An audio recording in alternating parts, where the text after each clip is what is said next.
North south বিশ্ববিদ্যালয়ে যা ঘটেছে তা পূর্বে সকল অপকর্মকে ছাড়িয়ে গেছে। নির্ভার চিত্রে ঠোঁটে শীষ বাজাতে বাজাতে কোরআন অপবিষ্ট করার ভিডিওটি যারাই দেখেছেন সবারই নিঃশ্বাস বন্ধ হয়ে যাওয়ার কথা। কেউ কেউ অপূর্ব পালকে মানসিক রোগী হিসাবে চিহ্নিত করার চেষ্টা করছেন। পূর্বেও অনেক ইসলাম অবমাননাকারীকে মানসিক রোগী বলে বাঁচানোর চেষ্টা করা হয়েছে। কথা হলো, একজন মানসিক রোগী কিভাবে দেশের নামকরা প্রাইভেট বিশ্ববিদ্যালয়ে ভর্তি ও পড়াশোনা চালিয়ে যেতে পারে?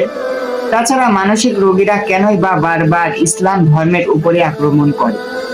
মনে রাখতে হবে, ক্লাসে হাদিসের উচ্চারণ আনায় উক্ত বিশ্ববিদ্যালয়ে এক শিক্ষককে ইতিপূর্বেই বহিষ্কার করা হয়েছে।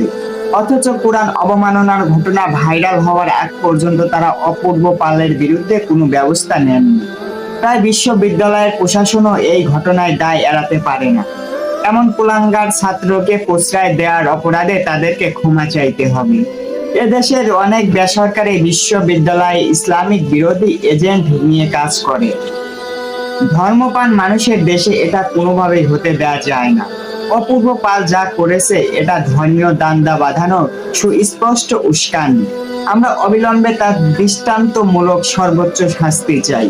পাশাপাশি সরকারের প্রতি আমাদের দাবি, অবিলম্বে ধর্ম অবমাননার বিষয়ে কঠোর ও সুস্পষ্ট আইন তৈরি করে এর বাস্তব প্রয়োগ ঘটাতে হবে। তো প্রিয় বন্ধুরা, আপনাদের কি মতামত অবশ্যই কমেন্ট বক্সে জানিয়ে যাবেন এবং ভিডিওতে একটি লাইক এবং চ্যানেলটি সাবস্ক্রাইব করে দিবেন।